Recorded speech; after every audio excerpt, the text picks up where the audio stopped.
alright. Hey everybody, welcome back to another episode of Two Nerds, One Quest. I am your host, JC Dittmer, here with these three nerds because math is hard.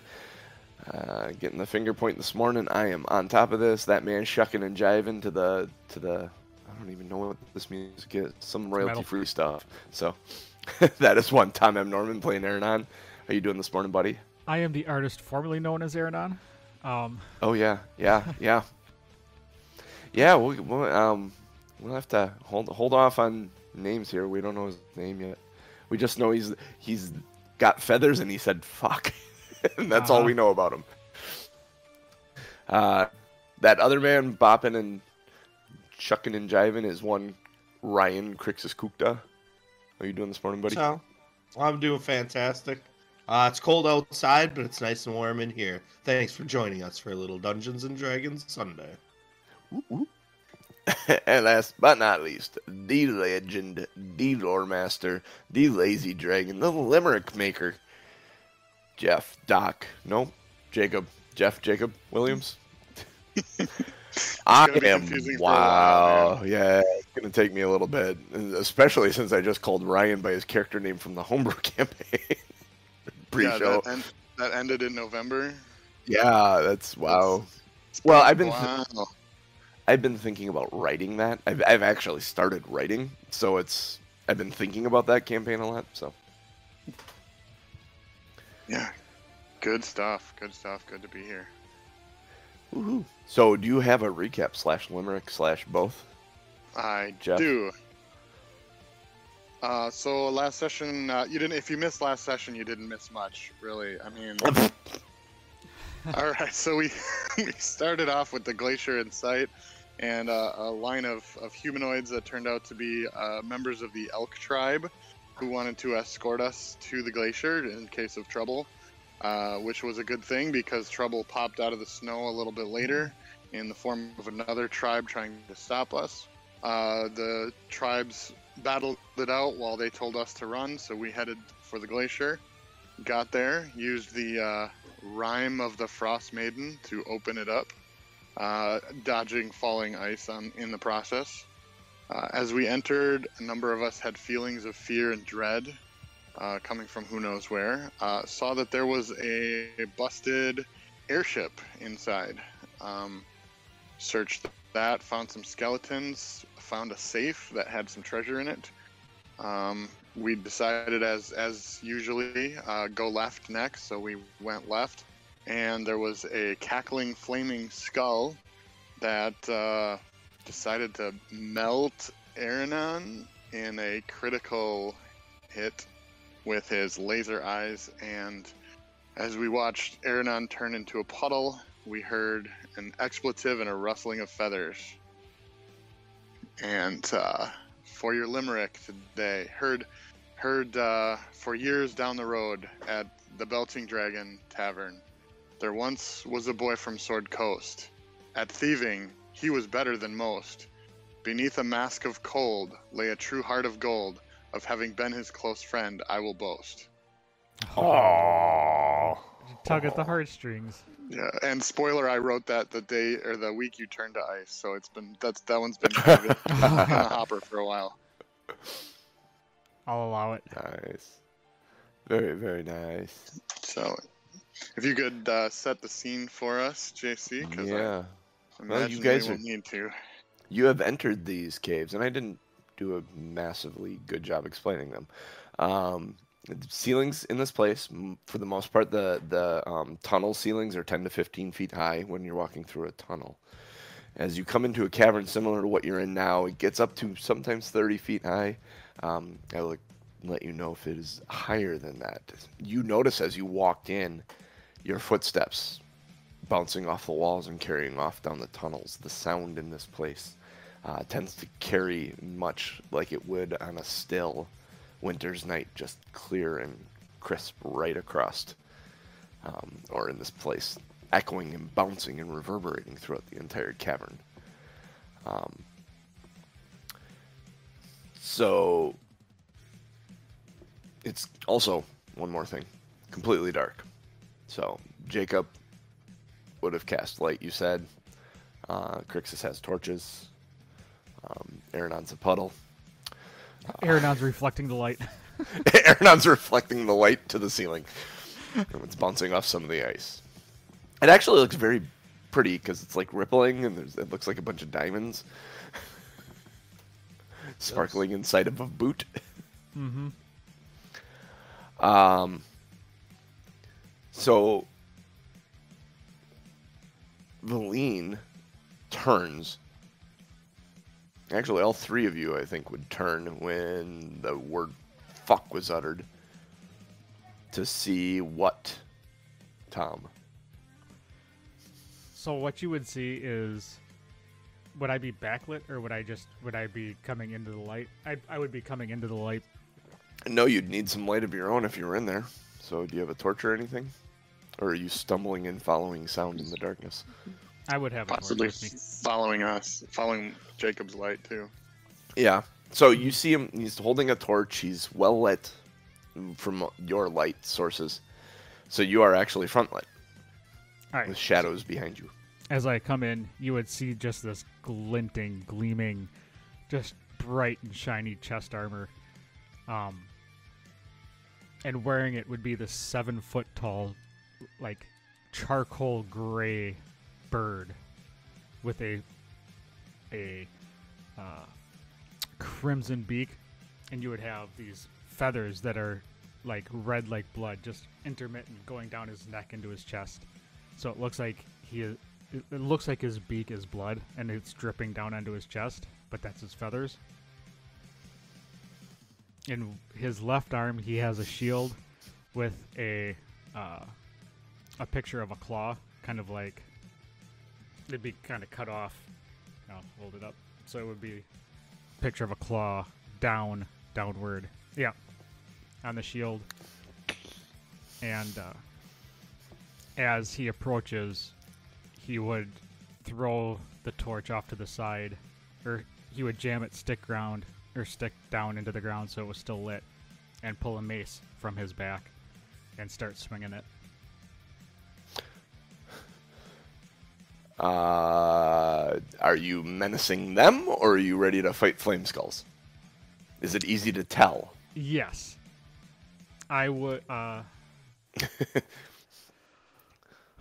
so everybody's going to have This is all happening in 6 seconds. Yeah, exactly. So that's like your description is what they see. The fact that you jammed your torch in and grabbed your mace, do they get the idea? Or are you trying to present the idea that you're going to help them, or you're going after them? Yes, I would yell, "Vile beast, prepare to meet your end." Valine nods and turns back to the flame skull. And did we roll initiative? I think we did. No. We I don't did. The bird didn't, but Do I the rest have of it did. here? I Yeah, I do. had Yep, I got Okay. it. I got it. Let me pull this off. Do you want me to All right. roll initiative? Yep, go ahead and roll an initiative, and I'll drop you in the order. I don't have the numbers next to You it. can But put the bird Put it- wherever the bird makes sense. Put it somewhere between 21 and 3. 9. That makes it easy, because that's where Aronan was, I think.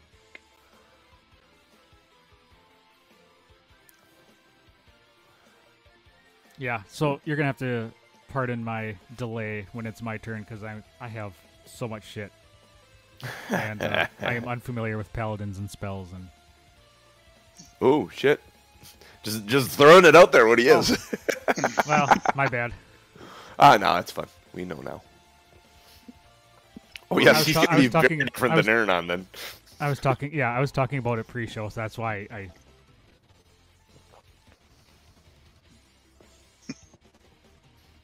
What the fuck? What is it with me and paladins that can fly? Granted, I mean I gave my last paladin flying boots, but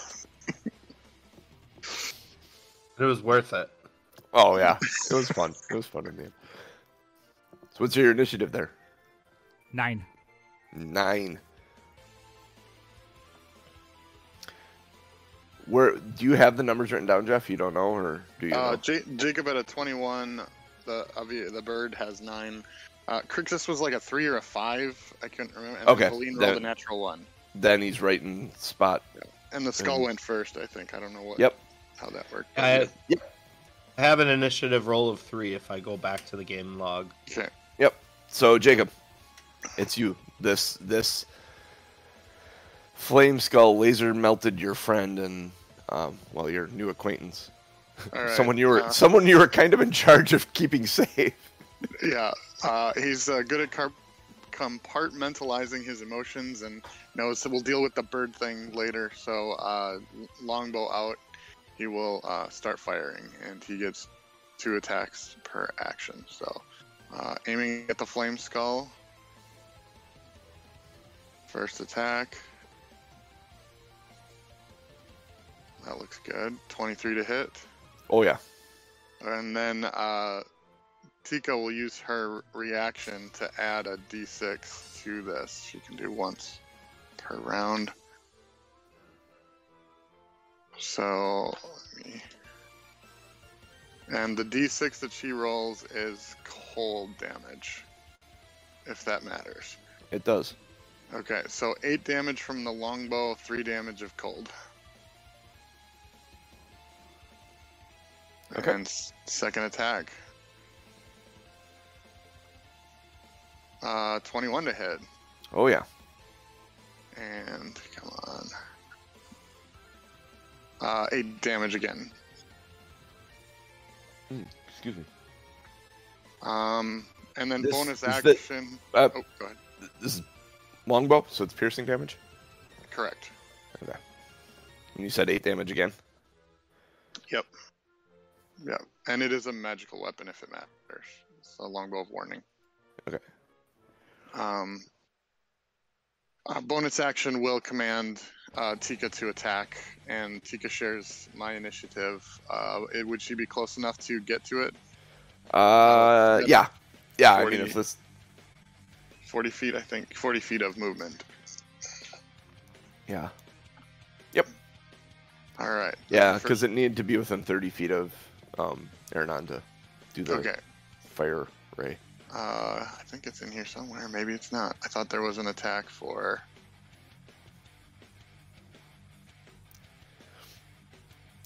Just Nope, I so guess you're not. aware, when you shot it, it didn't do as much damage as you thought it would have. Okay.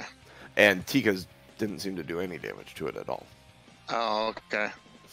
Well, that'll be interesting then. What did Tika Cold So damage. do? Cold damage. she has a reaction that she can infuse her essence into an attack that's within 30 feet of her. So, all right. Well, I guess I got to do this the hard way. Just a d20. This is a bite attack. 9 to hit. 9? 9 does not hit. Okay. Then she'll just stay within melee range of it. And that is my turn and her turn. All right. Bird. Tom. All right. You're bird until we know what your name is. Birdman lawyer. Yeah, so I loosened up my tie and I set my shield down. I said, now, what I need you to do, because this is against the law. All right, so I am actually going to toll the dead. As I'm looking through It's my going to be spells. really loud. Yes, it is. I don't care. I need to make my presence known. Oh, it's going to be known. So, toll the dead. You point at one creature you can see within range, and the sound of bell fills the air. Target must succeed on a Wisdom saving throw. It's 14. Wisdom saving throw of 14. Long. Wisdom modifier. Okay. Straight roll. 16. Saves. All right. Save or suck. Yep. It says the target must succeed on a Wisdom saving throw or take. It says Okay, 1d8 or 1d12 if it was missing hit points, and I have next level up, so I'd be 2d12 because it's missing hit but points. It's saved. So. It's saved. All right. He's following in Aronan's fine fashion of fucking up his actions. Well, as long as he doesn't try and dive through a shuttered window, we'll be fine. And I would actually move closer then, because I have the shield, Okay. and I would be kind of... Yep. You move right up Nice. in the melee range with it. Yeah. Perfect. And the next one up then is Krixis. Krixis hasn't been paying attention to the damage or attacks. He is staring lost into the puddle of Aronan. And then turns his head and just shoots off a guiding bolt at level 3 at the flaming skull with a tear in his eye and a steely resolve on his face. Oh shit. 20 to The hit. book, Oh yeah. the book is writing itself in this case. Steely resolve. And 21 total damage. Damage type. That's It is light. light. What is it called? I know what you're saying. Radiant. It's like radiant. Radiant damage. 20. And it is. Yep, 21. And it's. Remember, it's glittering like a Twilight vampire to give advantage on the next attack. Just means he can kick its ass easier. All right. Then you got a 20. That didn't make sense to do that. All right, then Valine, looking at it, is going to go to. Well, let's see, where is she? Oh, she's gonna hit the dang thing with a chill touch. Oh no, because she would have been paying attention. Oh wait, no, that's necrotic. Yep, she would hit it with a chill touch. Spell attack. Some of the ways they name these spells. Yeah, exactly. Well, it's chill touch. Not only is it not cold damage, it's not melee damage either. It's a ranged spell. It's like, what? And that's a 7 to hit. With 7 plus 3 is 13, which does hit, but it is going to use its reaction to cast shield. And she swears when it does so, because this like arcane barrier throws itself up in front of it, and the desecrated illusory hand that goes in to touch it hits the shield, and you kind of see the magical energy disperse around it, and he cackles. The skull. Was that that was the first attack after guiding bolt, right? She would have had advantage. Oh yeah, that yeah. a Yeah, thing? you are correct. You are correct, because that is a spell attack. It requires a roll, so she does get advantage. Let's... And she rolls lower. I don't know. No, she Don't actually say rolled it. high. She rolled Oh, higher. okay. So The shield probably didn't happen. shield didn't happen. She rolled a 19 plus 6 is 25. Damage on that is 2d8. Where's my? I'm running one monitor shy this morning, so got lots of tabs open on one monitor. Why is it so 9. shy? Monitor's It's- hiding behind mommy's skirts. Yeah, it's well, no, it's on. It's like in permanent sleep mode. I don't know. It's hibernating. It's too cold outside for it. Does 9 damage to it, and it cannot heal until the end of her next turn. That moves us back to it.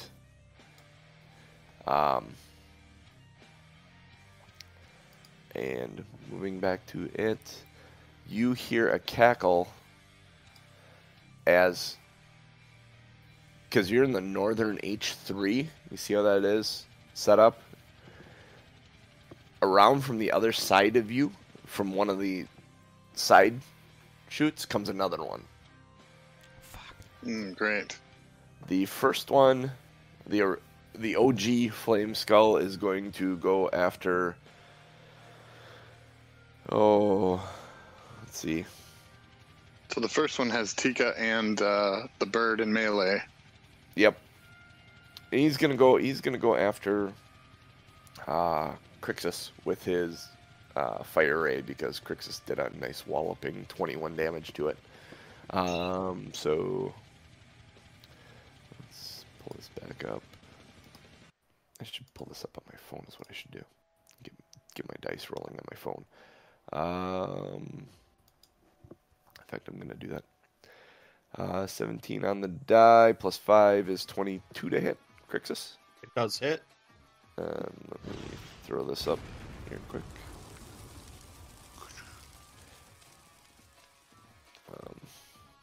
Sorry, give me half a second here, folks. Oh, sorry, that's more than half a second.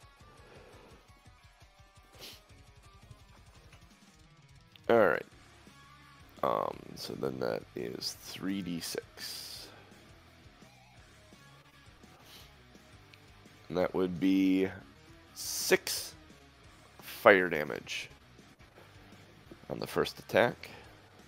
Alright, I'm gonna respond with a hellish rebuke. Oh, fuck yeah.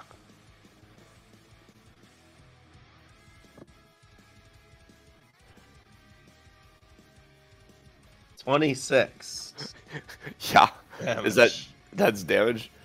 Yeah. Yeah, Do you how need to do, know what kind? as long as it's not cold. It is not cold. Is it fire? It may in fact be.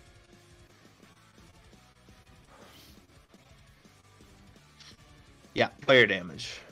So you kick back your hellish rebuke on it, and it like absorbs into the flame skull itself, and it kind of cackles at you, and then goes to shoot another ray at you. Does nothing to it. Oh, that makes me unhappy. Second attack. Oop. Clear that. I got 2d20s on there. I don't like these things at all. Second attack is a 23 to hit, which does 3d6 is 13 points of fire damage.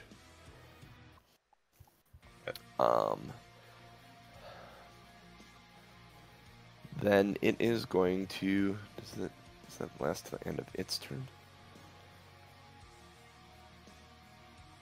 Until the start of your next turn. Okay, so it doesn't have it now. Dang it. Yeah, it's gonna quote unquote chill where it's at.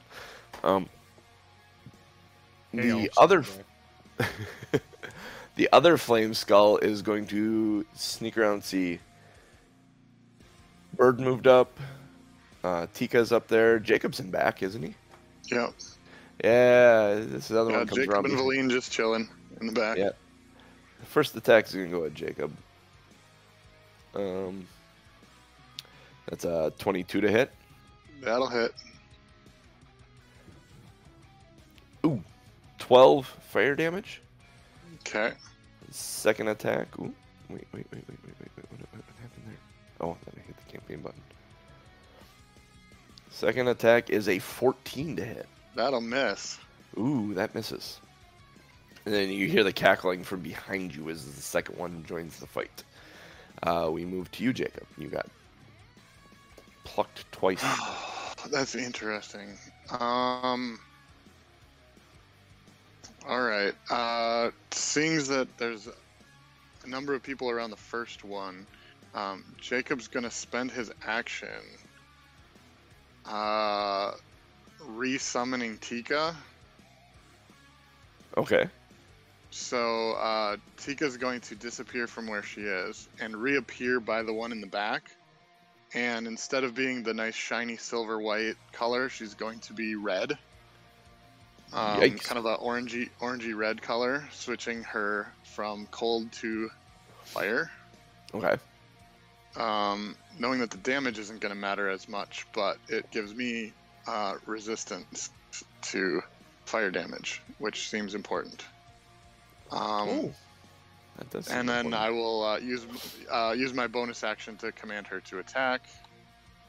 Okay. And so then it would, and then I will just take a good position in between them, kind of back against the wall somewhere where I can see them both. Okay. And then Tika will move to attack.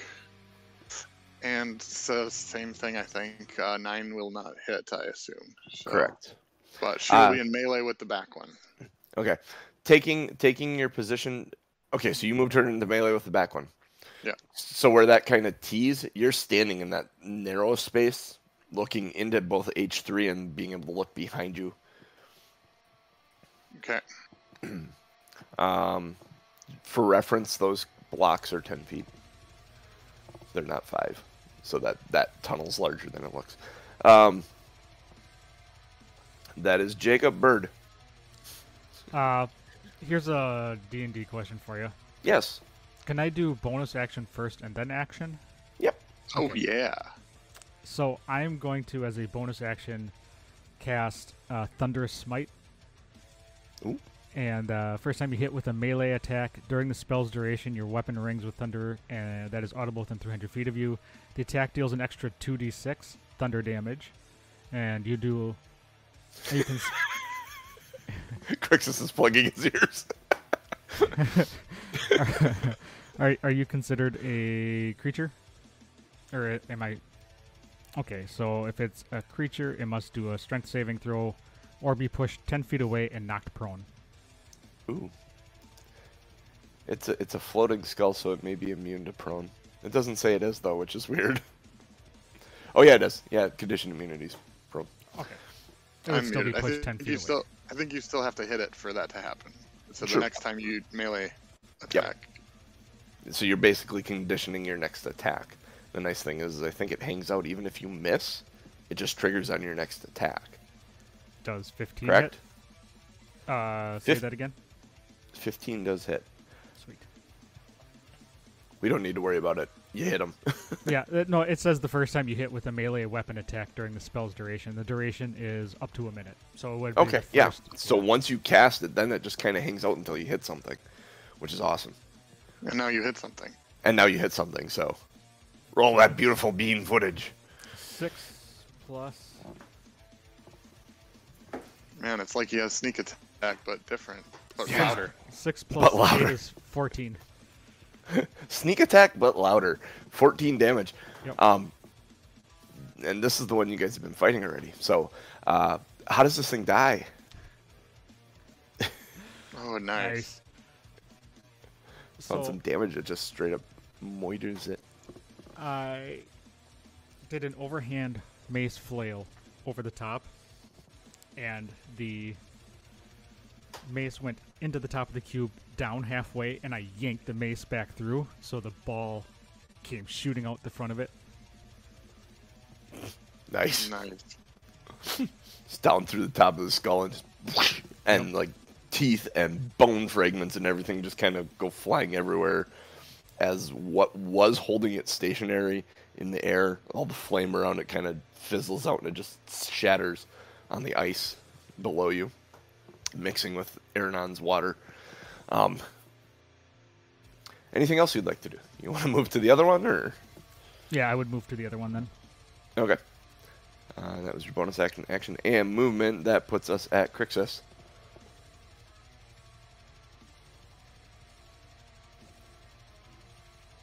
I don't see anything else working but another guiding bolt, so I'm going to try to shoot the one behind us.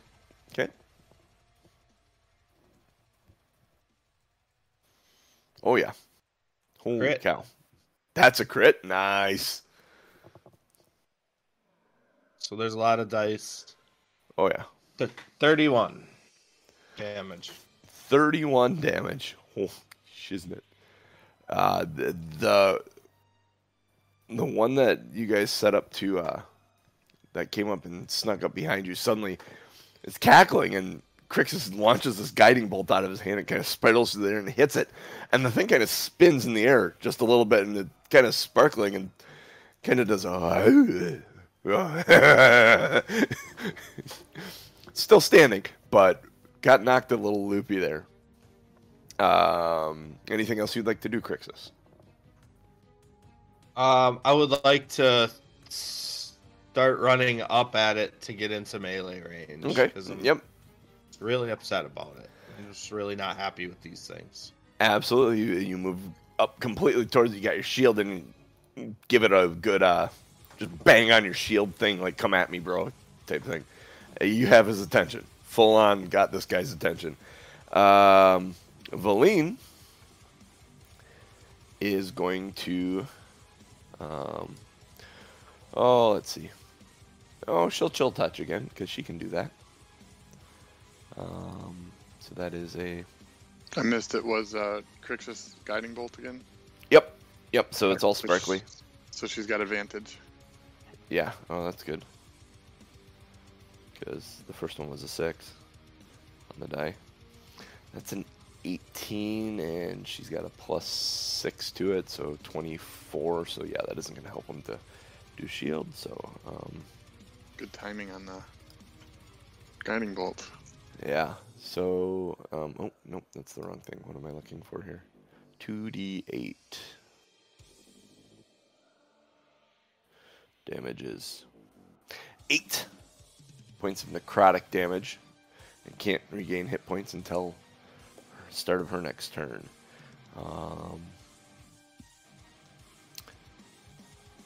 And then she is going to back off a bit. let the melee people get in where they need to be. And she kind of moves over by Aronan's remains and the remains of the first one. Moves us back to them. This flame skull is clearly pissed at Krixis, so we are given... Yeah, he's gonna...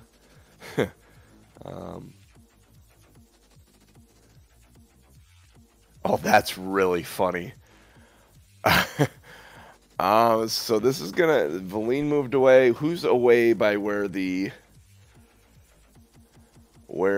first one died?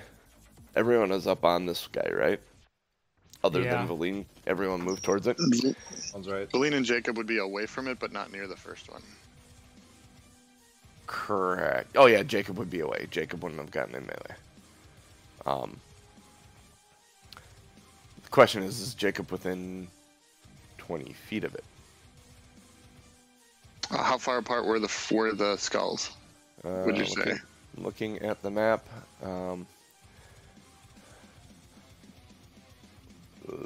within 40 feet of each other. Okay, then he'd be, I said right at the line, so he'd be at the 20-foot mark. Okay, so then I'm going to need it from him as well. I will need a dexterity saving throw from everyone but Valine.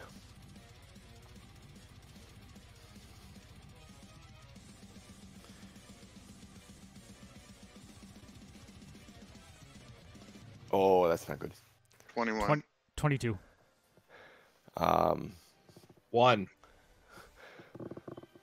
So well, it probably doesn't matter because of the 1, but paladins give their ability to anyone within so many feet, 10 feet, I think. So 3. yeah, 3. Actually, no, because is it +4? Your aura +4 at level 8? And it's plus your whichever ability, charisma maybe, or whichever ability it is, I think. What's your charisma modifier?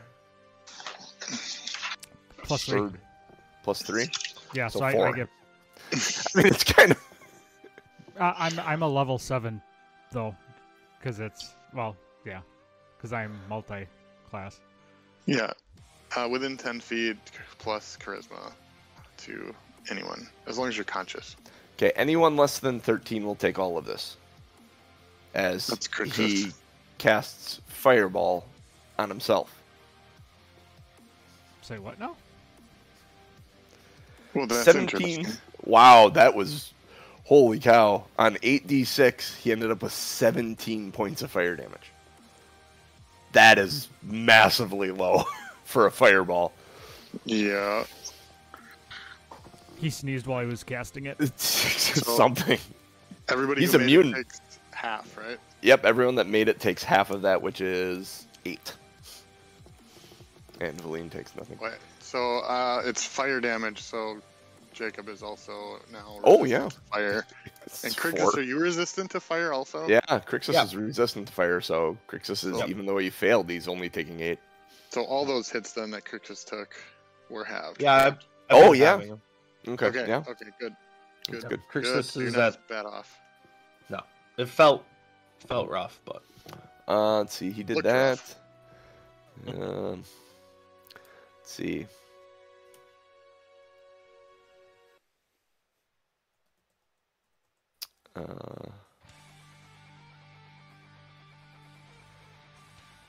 Interesting.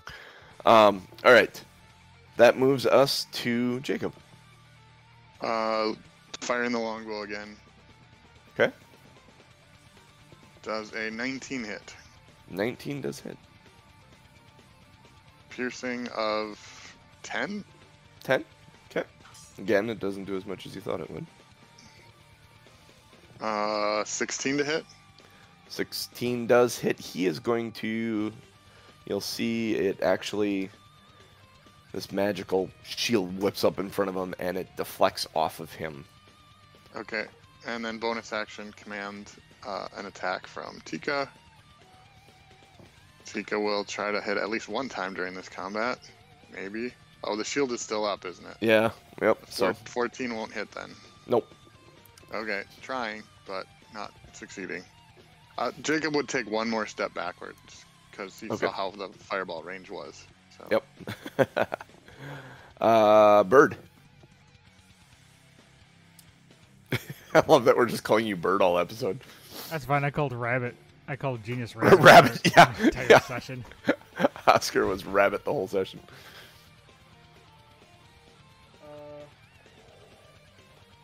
I would take a swing with the old mace.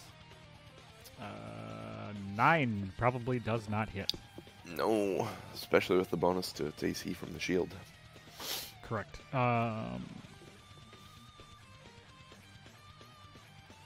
Bonus actions. I'm good.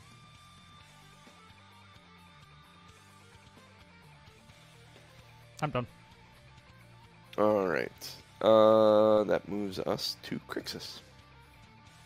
Is it flying too high for me to actually be in melee range?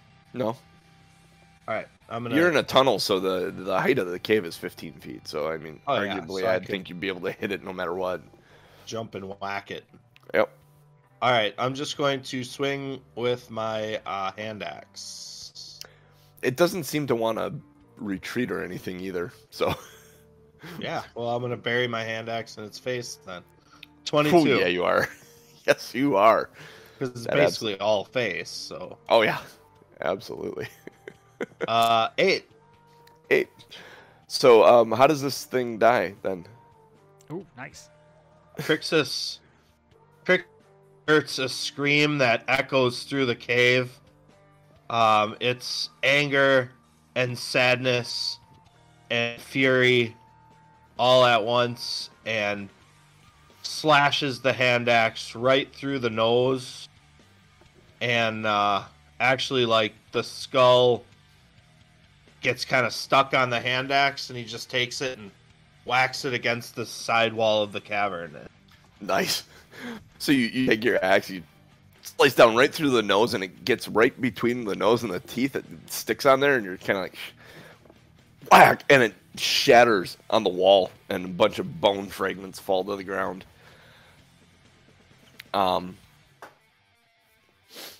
You are out of initiative. In the distance, you hear another... It doesn't sound like the flame skulls sounded, but another cackling laugh echo up through the caves. Arm dialer music down to a cave if you can. Yes, sir. I'm listening to the combat music in my head yet, and I'm going, this isn't right. Nope. Nope. And I was just about Sorry to call it out, but Nope. You're good. so you're sitting there. The echo of that laughter comes through the cave. You look at the boots sitting on the ground. There's a little fragment of bone floating on the top of one of them. It's what your friend used to be. Krixis. So Kirk, if there's anything, anything that could be possibly say type of resurrection or anything, and just sees, I imagine, just a puddle, and there's not much left of his friend, of his companion, and really the reason that we're out here. And just kind of goes down to a knee. We're out of initiative. Yeah. All right. Jacob's gonna second level cure wounds on himself, and then ooh, that's good. And then he will walk over to Krixis and see if he wants healing. Valine walks over to the boots, and she pulls this little vial out of her hip pouch and just sticks it into the water and pulls some of that water up and corks it and just offers it to Krixis. I don't know if there's anything we're going to be able to do, but if nothing else, it's a memory. Krixis will take it and just kind of put it in his pouch, but just kind of stay silent. Doesn't respond to Jacob right now. I would turn towards the group and say, how did Aronan melt? How did this happen? From the top down. The flame skulls, he was cursed.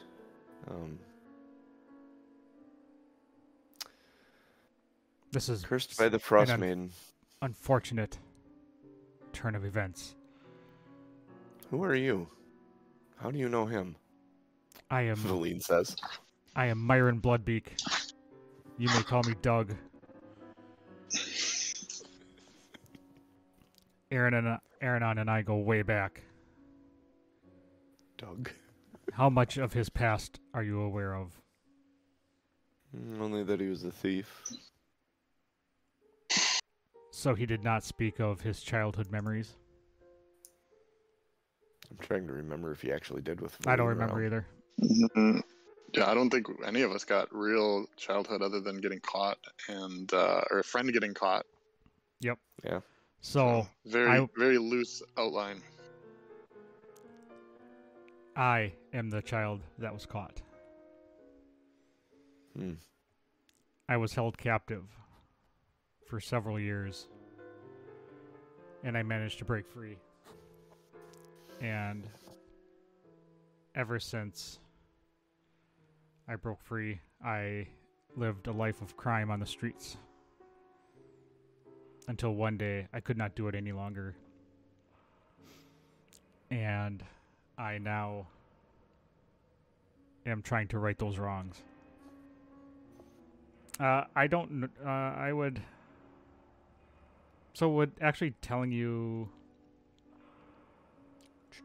Where's the description? Would you all be familiar with, like, if I said I took the oath of vengeance? Would that... Like, you can just explain that you've... So I would say I've looking to take vengeance. I've taken an oath of vengeance and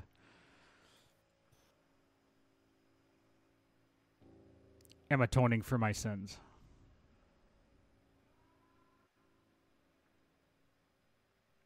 Oh, just decide then. The vengeance isn't directed at one person or character. It's for all of the bad things. You're trying to do good things. Correct. Make bad things go away. Wherever I see injustice or terrible misdeeds being done, I will fight until that miscarriage of justice is righted. Jacob, make an insight check. As Doug is talking here, and you're just kind of listening and observing. I mean, Krixis is clearly just kneeling at the boots. 13.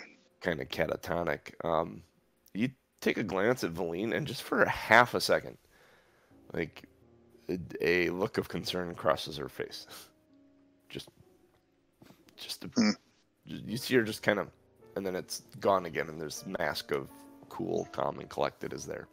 And that was based on or concurrent with or what? Well, Doug Doug was was talking saying. about vengeance, yeah. I I have would to go. keep looking at my note to call him Doug, or I'm gonna forget. Yeah. I would go over to Krixis and put a hand on his shoulder, and say, just kind of continue with my story. I heard about these deeds being done up here, and your group, TBD. I have heard that you are trying to champion the North, and I heard Aronan was among the group, so I decided to come and follow, and try to get in touch with Aronan, and give him, have a discussion with him, and give him forgiveness, in case he felt any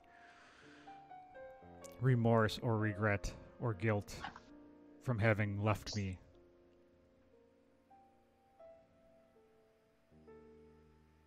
But appears that I am too late.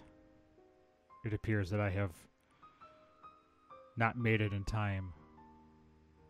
I hope he died brave, and I hope he died without that guilt.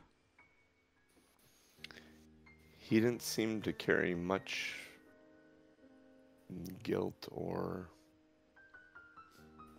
And Valine thinks for a moment and says, maybe that's why he was so cold.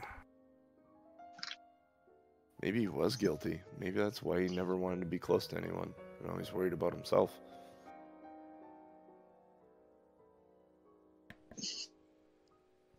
Damn dog. Krixis stands up, kind of wearing an angry face,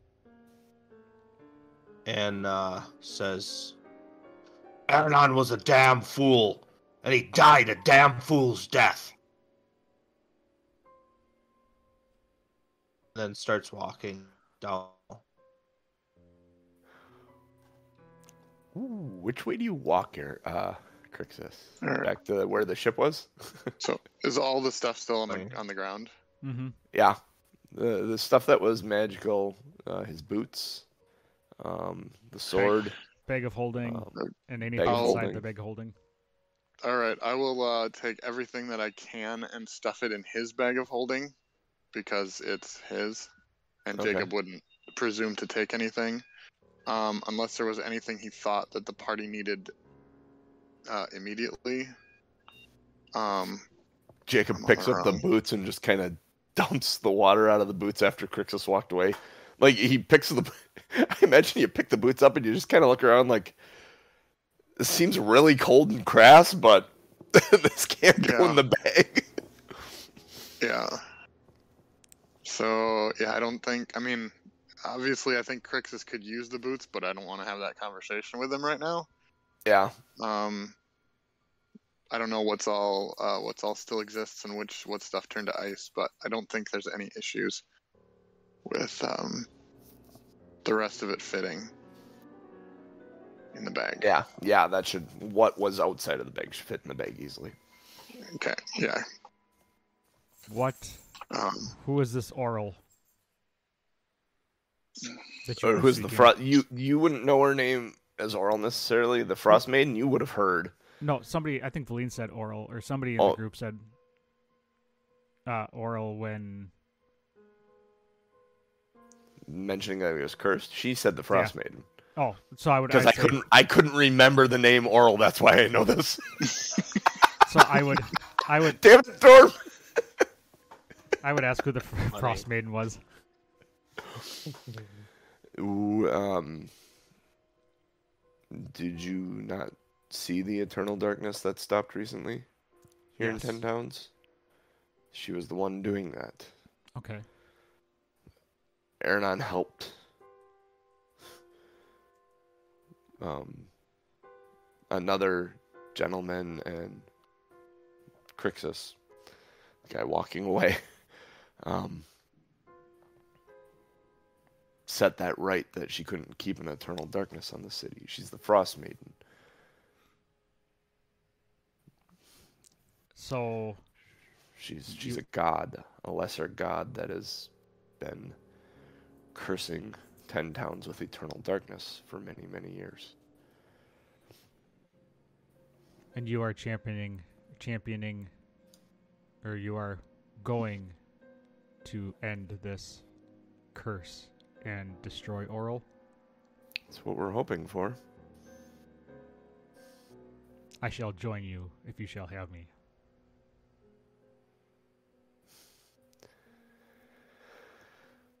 She looks at Jacob and Jacob kind of shrugs his shoulders, like, we're not leading this party. We're just kind of along, but not saying it, and kind of like we got to get Krixis to agree to it before we can say. well, Valine looks at Jacob and goes, "It's a body for a body," and like she's very calculating about this. There's no emotional tie here. Like she was very no emotions in any of this. She's trying to get to Ythrin. She's not going to miss Aronan, and she's not going to mind another. Exactly. More help. And the fact that he's a paladin, she's like, yep, okay, good. Yeah. And I can trust him to act a certain way. Jacob is trying to keep She's himself more comfortable with Doug than she was with Aronan, because she didn't know what she was going to get with Aronan. Paladin, she's got an idea of what she's getting. Yeah, Jacob is trying to keep himself a little busy so his brain doesn't process the fact that he told these people he'd bring them there and back safely, and that is not the case already. So trying to figure out where his headspace is at this point, just by keeping busy. I would kind of look between the two of you, and if neither of you really say yes, I would go to where Aronan currently is liquid. And I would go down onto one knee with my shield, plant the tip of the bottom of the shield in the ground with my hands on the top two corners, bow my head and say, "Upon the shield, I swear I will rid the north of Oral. I will not rest until she is gone forever." And I'll sit there for a second. And then I will in response to you doing this, you place your shield down in the water that is left.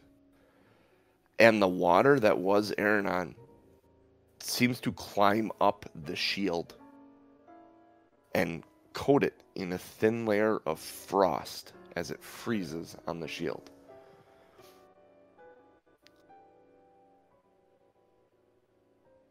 Okay. Doug, you take this as a sign that your friend is still there somehow, some way, and wants to help in any way he can. There's something like, I'm okay. You read that however you want to read it, Doug. Whether it's whether it's guilt or what, that's causing this water to do this, but it has creeped up over your shield and all right, and created does a Jacob thin layer of frost on it before you stand back that? up. Make a perception check. I mean, you were standing there with him, kind of. Valine noticed. Natural 20 plus 2. Yep. Yeah, Okay. so you absolutely, Jacob, you see that as well. That water just kind of like the abyss, climb up the shield, and very, very. I mean, there's not enough left there to put any thick layer of ice on there, but there's like a layer of frost on there now. Like the bus shield. windows in the morning on the way to school. Exactly. So I think that would give Jacob a little bit of good feeling too. So I think he might have needed that also.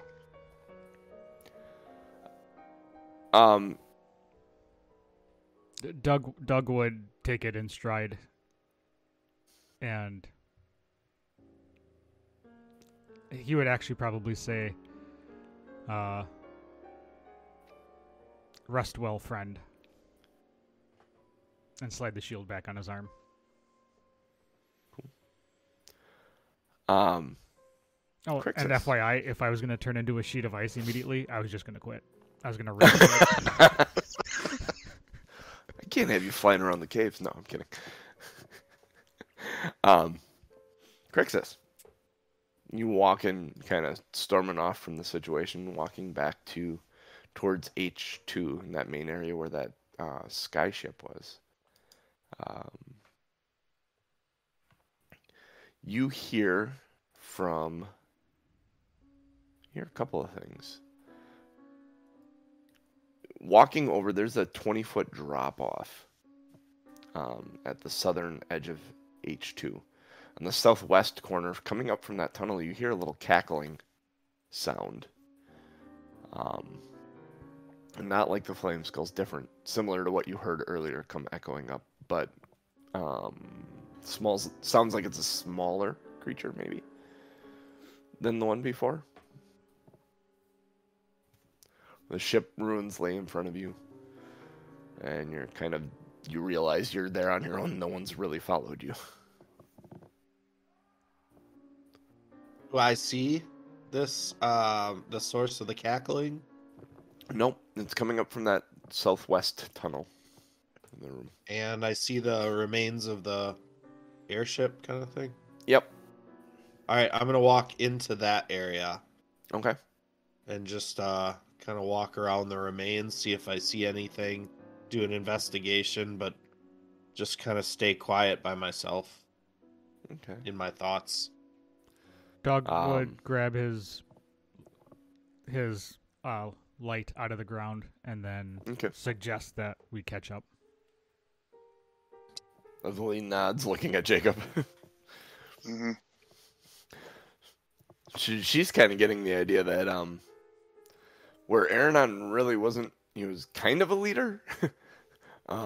Doug seems to be very much a leader and ready to go and making choices and doing things. Let's go. So you grab it, and Valine follows Doug. Jacob, you follow along with Tika. Yeah. Yep. Krixis, as you're looking around in there, go ahead and make an investigation check as you peeking around in there. Well, you guys did kind of look through 15? this before. 15? Yes.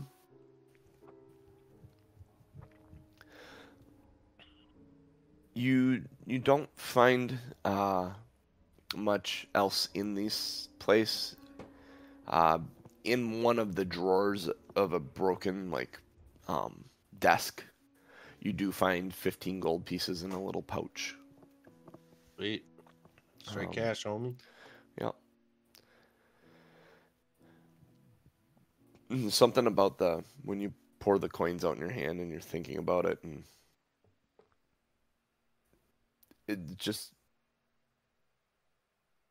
it's bitter. Even the fact that you find 15 gold in this moment, something that Aronan always worked for, was motivated by. It almost seems worthless in your hand. You put it in your bag quietly, and you hear the rest of the group coming up the tunnel. Oh, Aronan ruined gold.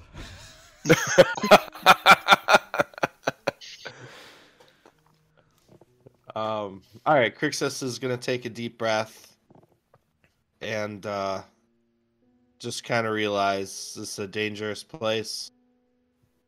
I gotta have my head in the right space. So, just joining the group again and kind of introducing himself to Doug.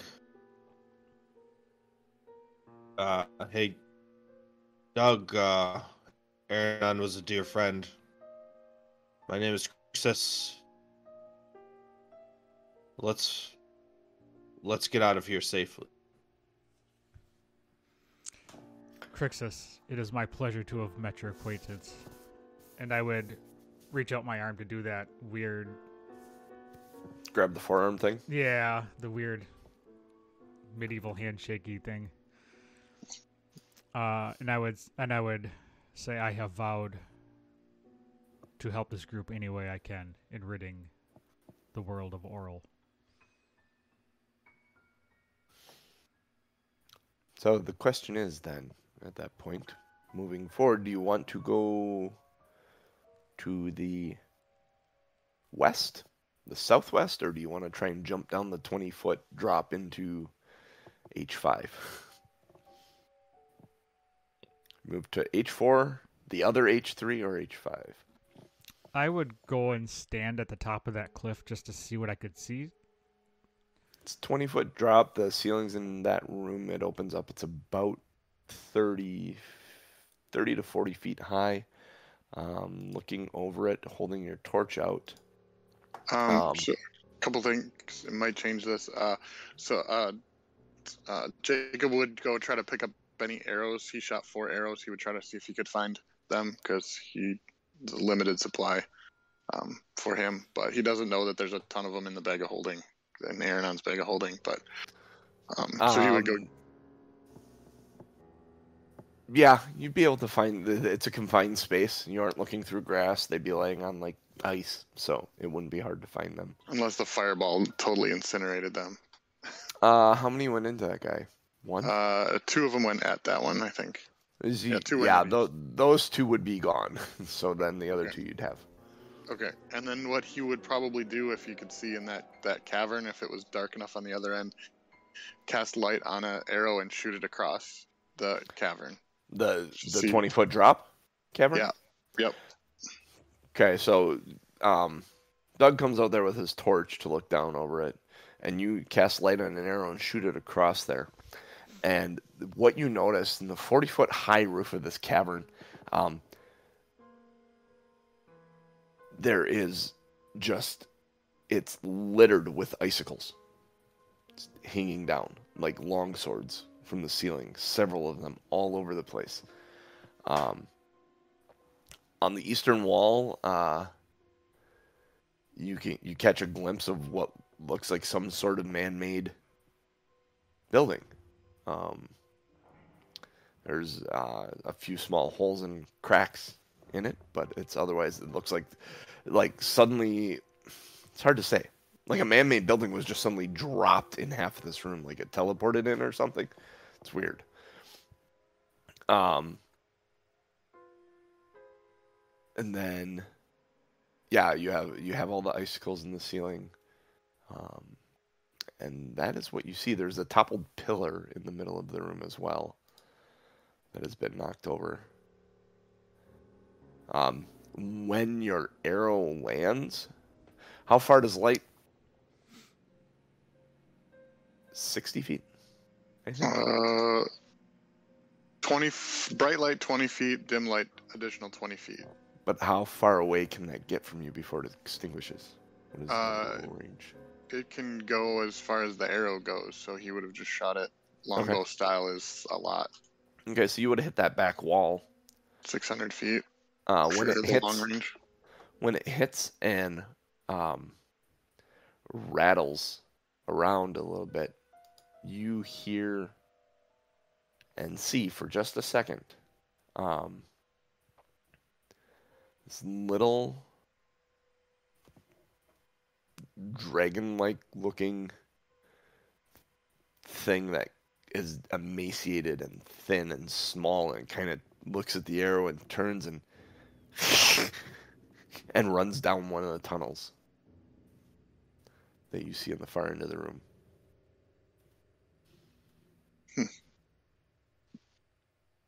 We're not alone. Don't know that. So which way do you want to go? So we can get down this drop off, or it's 20 feet down and requires successful dexterity check to land if you're just going to jump. You could, if you got rope, you could have fastened it to something and climb down. That would require a easier strength athletics check to get down. Doug can fly down if he wants to. Yep. I would. Doug could probably actually grab onto someone and jump and not carry them down. It's going to take a check to land, but it might be easier than just jumping down straight. Tika could probably do the same. Yeah, I would actually down. Recommend checking out some of the other caverns first before risking a 20-foot drop. Like, maybe because it might be a pain to get back up, we should make sure that this is the correct path by checking out some of the other paths first. Did Krixis tell when he was walking up where the cackling is coming from? It's not the opening you're looking from, but that southwest tunnel. That's where that cackling is coming from. I'll obviously inform everyone that, that's what I heard down that way.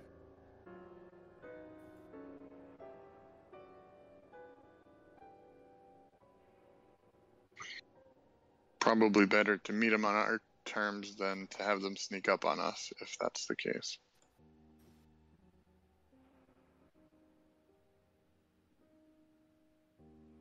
Well, there's something of interest that way, then Krixis suggests we go that way. And Helene shrugs and is like, ready to follow. Jacob would offer Krixis Aronan's bag of holding and say all of his stuff is in there.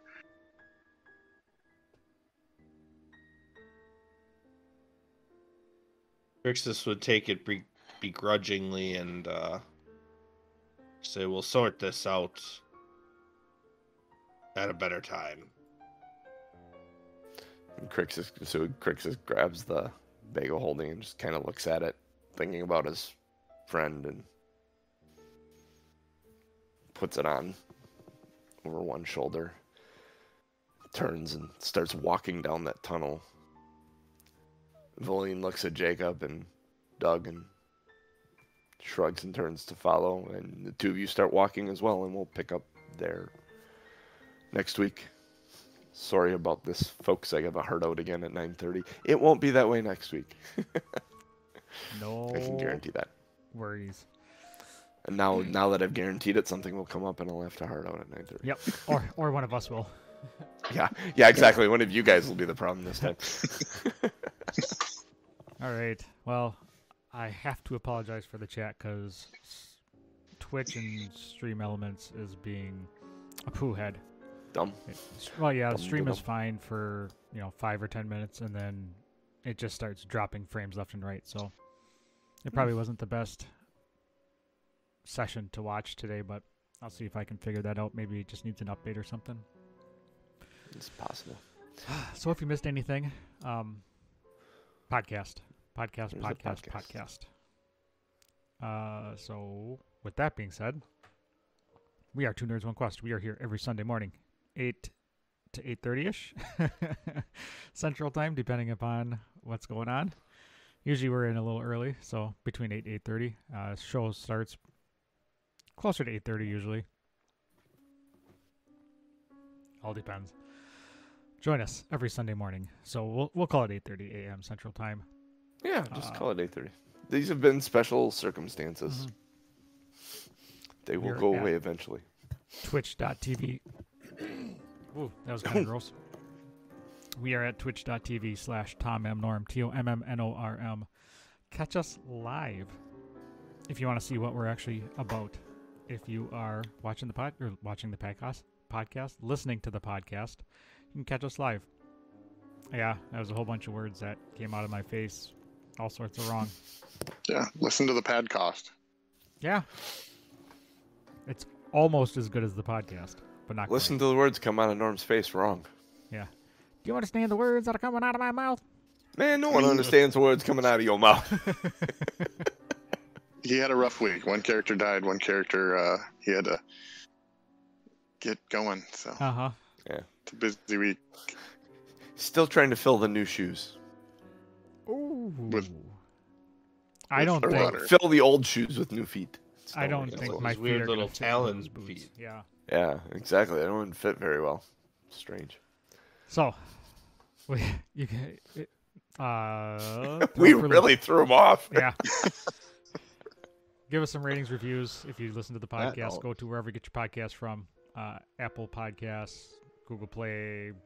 I think we are on Prime Music. We are in pretty much any place you can get a podcast from. I think a lot of them pull from iTunes or from Apple Podcasts. Give us a rating and a review. We'd love to hear from you. Join our Discord, bit.ly/OurFunDiscord. Let us know what you think. Join in some conversations. we got some fun channels in there. Some music channels, game channels, writing channels. There's a beat channel for Mr. Point Lamp, who I saw was in the chat. Actually, I didn't see him in the chat. I saw him in the stream. Yep, he's there, Mr. Plant Lamp. The lamp. The lamp of plants. Excuse me. And, yeah. Because I just don't know where I'm at in my spiel anymore, I'm just going to close it up. So for me... Something about show titles. Oh, Yeah, show vote titles. for show titles later. Norm, before anyone votes, Norm, you got to take some of those out of there. We forgot to clear from last week. Shite. Oh, Fert. All right. Well, no, I can't for it because that'll clear all of them out. And then we won't have any show You got titles. to clear them out individually. I Yep. think it starts, it's going to chill where it's at. Oh, and the The monitor. monitor is hibernating. Yeah. And then the rest of that is. So after we're done here, we'll close up shop. Stick around if you are in chat. We can vote for some show titles. So for me, for Lazy Dragon, for Mr. Krixis, and for the DMJC / Valine / Ellie / everybody else. Octo? We'll catch you next week. / RL / Yeah, right. Lady Ice Kiss. It's funny, they're all women. What does that say about me? See you later, folks.